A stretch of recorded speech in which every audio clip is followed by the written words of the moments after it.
आध्यात्मिक कहानियाँ। नमस्कार दोस्तों, स्वागत है आप सभी का एक बार फिर से आपके अपने पसंदीदा YouTube चैनल आध्यात्मिक कहानियों में।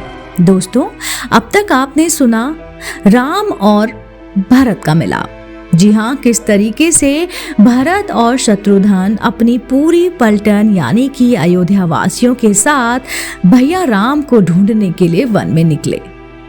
और उन्होंने जैसे ही भैया राम को देखा तो वो किस तरीके से उनके कदमों में, उनके चरणों में गिरकर उनसे अनुरोध करने लगे कि हे भैया, हमारे साथ अयोध्या वापस चलें। दोस्तों, उम्मीद करती हूँ आपको ये कहानी पसंद आई होगी। चलिए इसके आगे की कहानी शुरू करते हैं, जिसका शीर्षक है भरत का अयोध्या लौटना। तो आइए मेरे साथ सुनिए। राम ने भरत को हृदय से लगा लिया और कहा, भैया भरत, तुम तो अत्यंत नीतिवान हो। क्या तुम समझते हो कि मुझे राज के निमित्त पिता के वचनों को भंग कर देना चाहिए? क्या धर्म से पतित होना उचित है? जो कुछ भी हुआ उसमें तुम्हारा कोई दोष नहीं है। तुम्हें दुखी और लज्जित होने की किंचित भी जरूरत नहीं है। माता कैकेयी की निंदा करना भी उचित नहीं है, क्योंकि उन्होंने तो पिताजी की ही अनुमति से 2 वर मांगे थे। मेरे लिए माता कैकेयी और माता कौशल्या दोनों ही पूजनीय हैं। तुम्हें ज्ञात है कि मैं पिताजी की आज्ञा का उल्लंघन कदापि नहीं कर सकता। पिताजी ने स्वयं ही तुम्हें राज्य प्रदान किया है, अतः उसे ग्रहण करना तुम्हारा कर्तव्य है भ्राता। पिताजी के परलोक सिधार जाने का मुझे अत्यंत दुख है। मुझ अभागे को उन्होंने अपनी सेवा, अंतिम दर्शन और दाह संस्कार के अवसर से वंचित कर दिया।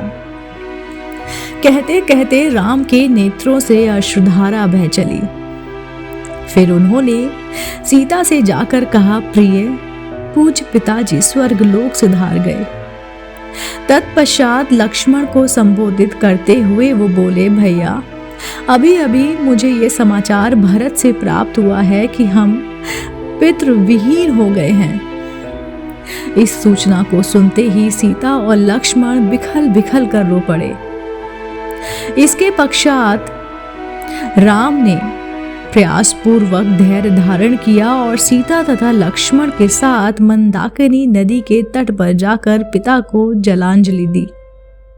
वक्कल चीर धारण किया, हगुदी के गूदे का पिंड बनाया और उस पिंड को कुशा पर रखकर उसका तर्पण किया। पिंडदान तथा स्नान आदि से निवृत्त होने के पश्चात वे अपनी कुटिया में लौट आए और भाइयों को भुजाओं में भर कर रोने लगे। उनके अर्थनाद को सुनकर गुरु वशिष्ठ तथा सभी रानियां वहां पर पहुंची। विलाप करने में वे रानियां भी सम्मिलित हो गईं। फिर प्रयास पूर्वक धैर्य धारण करके राम, लक्ष्मण और सीता ने सब रानियों एवं गुरु वशिष्ठ के चरणों की वंदना की। कुछ काल पश्चात सभी लोग रामचंद्र जी को घेर कर बैठ गए और महाराज दशरथ के विषय में चर्चा करने लगे। इस प्रकार वह रात्रि व्यतीत हो गई। प्रातःकाल संध्या, उपासना आदि से निवृत्त होकर राजगुरु तथा मंत्रीगण को साथ लेकर भरत राम के पास आए और बोले, हे रघुकुल शिरोमणि, प्रतिज्ञाबद्ध होने के कारण पिताजी ने अयोध्या का राज मुझे प्रदान किया था। उस राज्य को अब मैं आपको समर्पित करता हूँ। कृपा करके आप इसे स्वीकार करें। राम ने कहा, भरत, मैं जानता हूं कि पिता की मृत्यु और मेरे वनवास से तुम अत्यंत दुखी हो, किंतु विधि के विधान को भला कौन टाल सकता है? किसी को भी इसके लिए दोष देने की आवश्यकता नहीं है।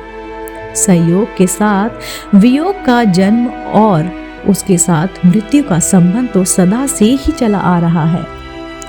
हमारे पिता सहस्त्रों यज्ञ, दान, तप आदि करने के पश्चात ही स्वर्ग सिधार गए हैं, इसलिए उनके लिए शोक करना व्यर्थ है। तुम्हें पिताजी की आज्ञा मानकर अयोध्या का राज करना चाहिए और मुझे भी उनकी आज्ञा का पालन करते हुए वन में निवास करना चाहिए। ऐसा ना करने से मुझे और तुम्हें दोनों को ही नरक की यातना भुगतनी पड़ेगी। राम के ये तर्कपूर्ण वचन कटाक्ष थे। इन वचनों को सुनकर भरत ने हाथ जोड़कर कहा, हे आर्य, इस दुर्घटना के समय मैं आपके अपने नाना के घर था। मेरी माता की मूर्खता के कारण ही यह सारा अनिष्ट हुआ है।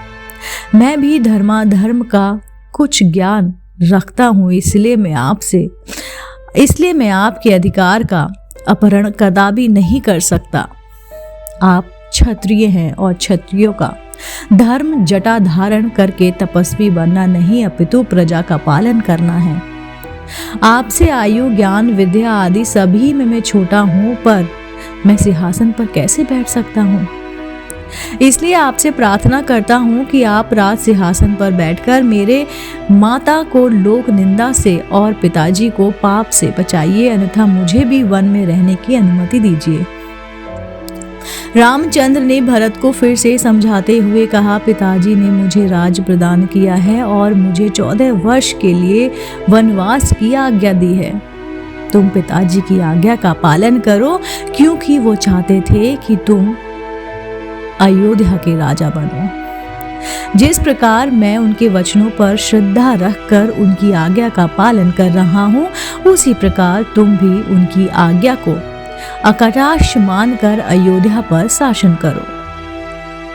उनके वचनों की यदि हम अवहेलना करेंगे तो उनकी आत्मा को क्लेश पहुंचेगा।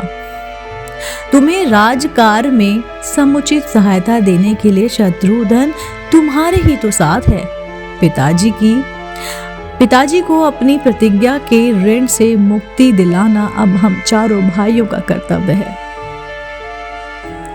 रामचंद्र के वचनों को सुनकर अयोध्या के अत्यंत चतुर मंत्री जबाली ने कहा, हे रामचंद्र, सारे नाते मिथ्या हैं। संसार में कौन किसका बंधु है? जीव अकेला ही जन्म लेता है और अकेला ही नष्ट हो जाता है। सत्य तो ये है कि इस संसार में कोई भी किसी का संबंधी नहीं होता। संबंधों के माया जाल में फंसकर स्वयं को विनष्ट करना बुद्धिमानी नहीं है। आप प्रीत ऋण के मिथ्या विचार को त्याग दें और राज को स्वीकार करें। स्वर्ग, नर्क, परलोक, कर्मों का फल आदि सब काल्पनिक बातें हैं। जो प्रत्यक्ष है वही सत्य है। परलोक की मिथ्या कल्पना से स्वयं को कष्ट देना आपके लिए उचित नहीं है। जाबाली के इन प्रकार कहने पर राम बोले, मंत्रीवर, आपके ये नास्तिक विचार मेरे हित के लिए उचित नहीं है, वरन ये मेरे लिए अहितकारी हैं। मैं सदाचार और सच्चात्री और अत्यधिक महत्व देता हूँ। यदि राजा ही सत्य के मार्ग से विचलित होगा तो प्रजा की उसकी ही अनुसरण करेगी और कुप्रथा वो भी हो जाएगी। मैं आपके इन अनुचित मंत्रणा को स्वीकार करने में असमर्थ हूँ। मुझे तो आश्चर्य है और मैं आश्चर्य के साथ दुखी हूँ इस बातों का कि परम आस्तिक तथा धर्मपरायण पिताजी ने आप जैसे नास्तिक व्यक्ति को मंत्री पद कैसे प्रदान कर दिया। राम के इस शोषपूर्ण वचनों को सुनकर जाबाली ने कहा, राघव, मैं नास्तिक नहीं हूँ। भरत के बारंबार किए गए आग्रह को आपके द्वारा अस्वीकार करने के कारण ही मैंने ये बात कही है। मेरा उद्देश्य केवल आपको लौटा लेकर जहाँ से चले जाना है। आपको लौटा ले जाने के लिए मेरी मंद बुद्धि में इन बातों के अतिरिक्त और कोई उपाय नहीं सूझा। किसी भी प्रकार से राम ने भरत की प्रार्थना को स्वीकार नहीं किया। विवश होकर भरत ने हाथ जोड़कर कहा, हे तात, मैंने अटल प्रतिज्ञा की है कि मैं आपके राज्य को ग्रहण नहीं करूंगा। यदि आप पिताजी की आज्ञा का पालन ही करना चाहते हैं तो अपने स्थान पर मुझे वन में रहने की अनुमति दीजिए। आपके बदले में मेरे वन में रहने से भी पिताजी और माता के ऋण से मुक्ति मिल जाएगी। इन स्नेहपूर्व वचनों को सुनकर राम मंत्रियों और पुरवासियों की ओर देखकर बोले, जो कुछ भी हो चुका है उसे ना तो मैं बदल सकता हूँ और ना ही भरत। वनवास की आज्ञा मुझे हुई है, ना कि भरत को। मैं माता कैकेयी के कथन और पिताजी के कर्म दोनों को ही उचित समझता हूँ। मातृ भक्त, पितृ भक्त और गुरु भक्त होने के साथ ही साथ भरत सर्वगुण संपन्न भी है।